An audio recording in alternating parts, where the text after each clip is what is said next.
Good day, this is Ahmed and I am going to show the e-learning website and how it's working. First we will download the file from here. I have downloaded before because it's very long. Then we will need to unzip it. This will take about 4 minutes.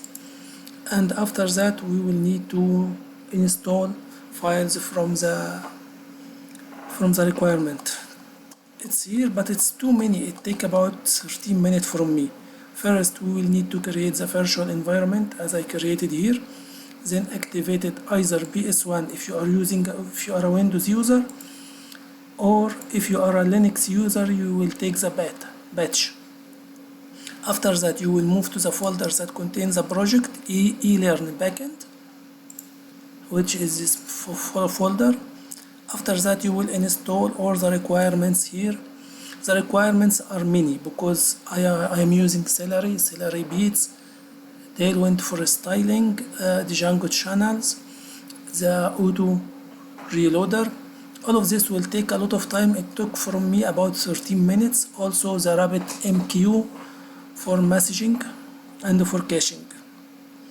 So just to save some time, I am already made this step.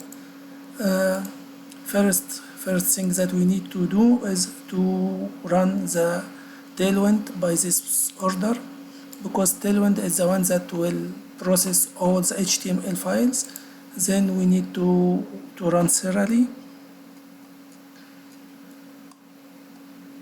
by this order, and here we have the commands like cleaning database, sending email, testing, daily clean for inactive email, and daily clean for instructors.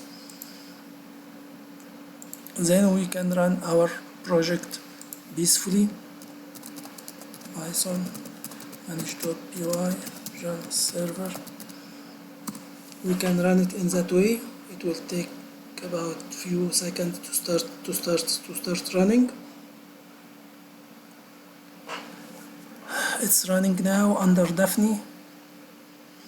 Data is already seeded and populated.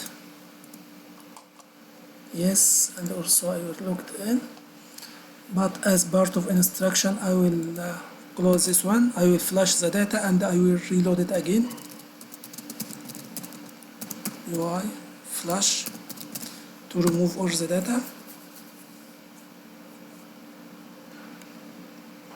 Yes, flash.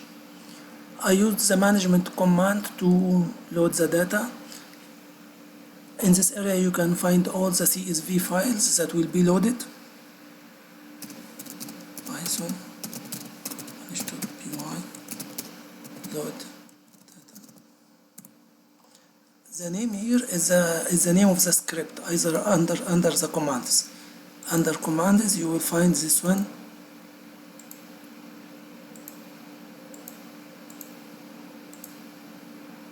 Yes, load data.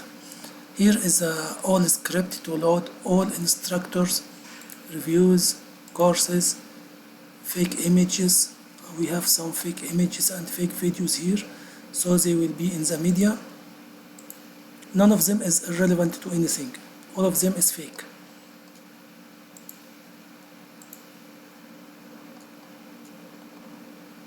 Okay, let's run the server again and check that they already populated appropriately. By the way, the Redis should be also running in the background. Okay, let's refresh. Here we go. We have the instructor and the student login. If you don't log in, you cannot see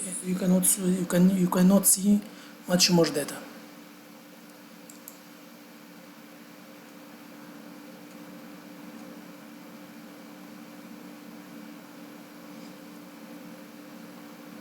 You can just see the course name and the reviews. All these links will not be working until you log in. So I will make login for a student from the dummy data. I will go to any student, Janice.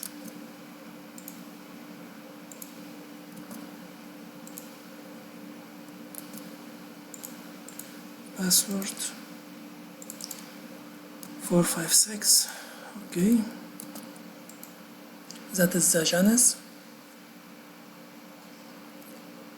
Let's see his dashboard. He didn't enroll in anything, but we can say we will enroll in Django. Django, yes. Update status, it will update immediately. Then we can go to home page. Let's enroll here.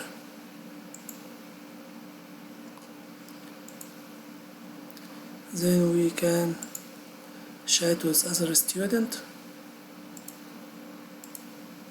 This course belongs to Robert, so I will I will sign in as Robert because I want to block this student.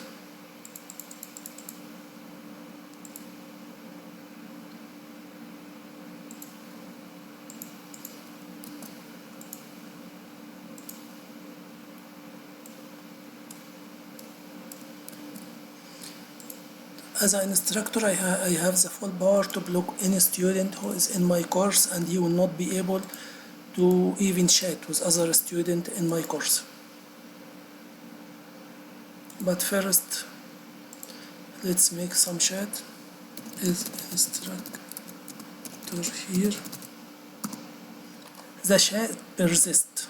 I will show you what I mean now. But let's enter the chat room.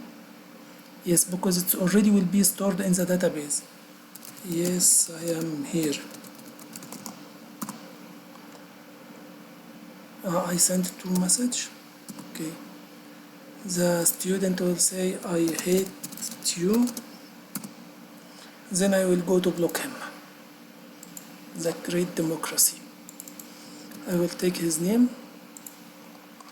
Then I will go to the dashboard. I will block him. Once I block him, his chat will not be reflected to other student. I will show this in this area. Am I here? It's already closed. The chat is closed.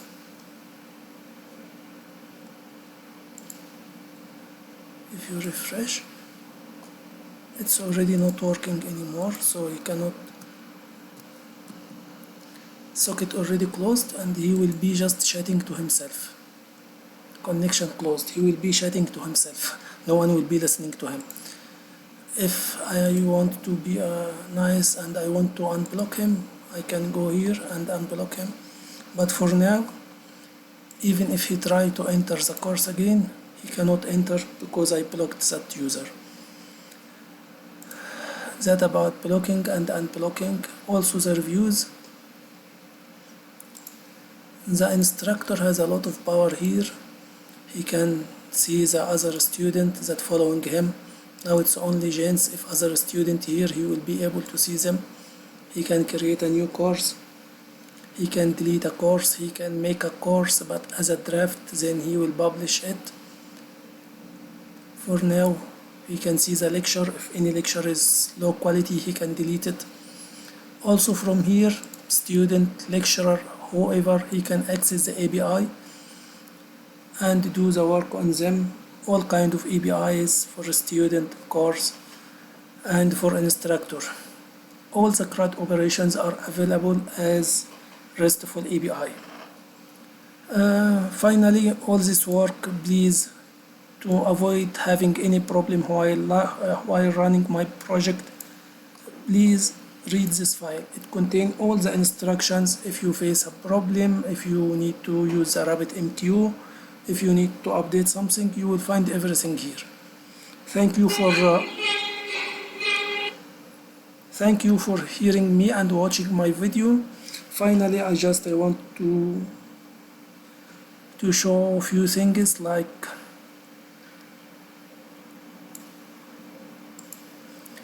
I have extended the authentication.